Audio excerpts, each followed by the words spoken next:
suis Sacha Grandjean, j'ai 18 ans, je suis actuellement en fac de droit à Bordeaux et je suis né avec une cardiopathie congénitale.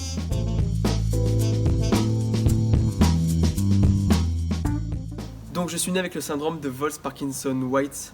J'ai passé mes 0 à 6 mois à l'hôpital Olévêque. Donc je suis né à 300 battements de cœur, là où un enfant, un bébé, né à 180 environ, maximum. Donc je faisais de la tachycardie au final.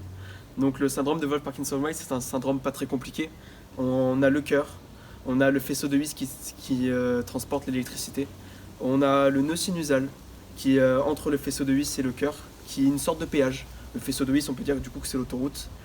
Et j'avais une voie accessoire qui partait du faisceau de His jusqu'au cœur, sans passer par le nœud sinusal. Ce qui fait que j'avais l'électricité qui passait par le nœud sinusal, qui était un péage, et par la voie accessoire. Et donc j'avais une grosse tachycardie, quoi. Le syndrome de Wolff-Parkinson-White, c'est un syndrome qui essouffle pas mal le cœur lorsqu'on est enfant, car tourner aux alentours de 200-300 battements de cœur par minute, ça essouffle le cœur.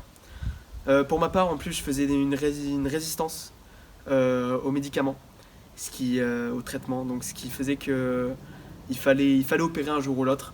Et à l'âge de mes 6 mois, le professeur Choussa a décidé d'opérer.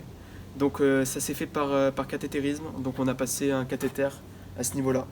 J'ai eu aucune cicatrice qui est invisible, et donc on a passé le cathéter et on a ablaté la voie accessoire, donc la dérivation. Et c'était assez dangereux dans le sens où la voie était très proche du faisceau de His, et ce qui pouvait, si le cathéter touchait au final le faisceau de His, ben, c'était un pacemaker. Il fallait mettre un pacemaker.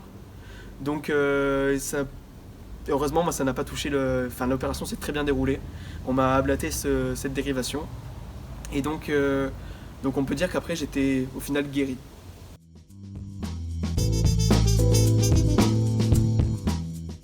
Donc j'ai passé du coup mes 0 à 6 mois à l'hôpital. Mais moi, je n'ai pas beaucoup de souvenirs de cette période-là quand j'étais enfant, donc je n'ai pas beaucoup de souvenirs. Mais ma famille et ma sœur, qui avait 6 ans à ce moment-là, ont beaucoup été impactés par ce quotidien pendant 6 mois. C'est-à-dire que tous les soirs, toute la journée, j'avais quelqu'un qui était à l'hôpital pour être avec moi. Mais pour ma sœur, particulièrement, ça a été plutôt compliqué, car à 6 ans, passer 6 mois tous les soirs à l'hôpital, ça a été assez dur.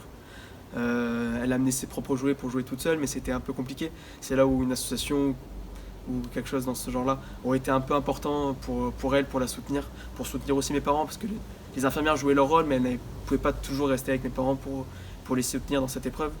Mais moi, mon quotidien à ce moment-là, pendant ces 6 mois, j'ai pas eu un rôle extrêmement important avec les soignants, parce que je dormais bien, je mangeais bien, j'étais un peu quand même surnommé le pacha du service. Donc tout allait bien pour moi à ce moment-là. Et donc tout s'est très bien passé. Mais c'était pour ma famille où ça a été plutôt compliqué. Mais on a quand même réussi à s'en sortir, à passer 6 mois quand même assez convenable, parce qu'on avait quand même un certain soutien derrière par les soignants, par le personnel soignant.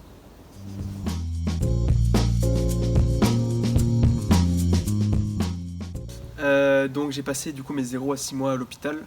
Ensuite, une fois qu'on m'avait fait l'opération, j'ai été entre guillemets guéri, mais pas officiellement. Donc il a fallu que je fasse des visites, donc d'abord tous les 3 mois, ensuite tous les ans, 2 ans, et la dernière a été à l'âge de mes 15 ans, où le professeur Tambo m'a dit que j'étais guéri officiellement, et donc j'avais plus rien à craindre, plus de rechute, plus rien.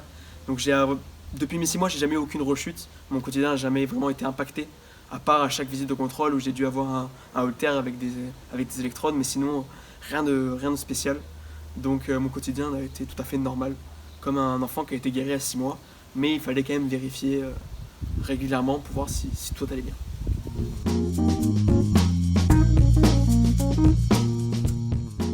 Donc j'ai été opéré à l'âge de 6 mois, ce qui fait actuellement maintenant bientôt 18 ans. Et à l'époque, il n'y avait pas beaucoup de soutien, il y avait le soutien des infirmières pour la famille, mais elles ne pouvaient pas faire ça à plein temps.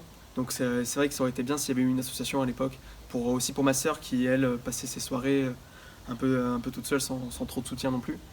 Et quelque chose qui est assez drôle maintenant, c'est qu'à l'époque, le professeur Tambo était interne du professeur Choussa lorsque j'étais bébé. Et actuellement, il est président de l'association Les Liens du Cœur.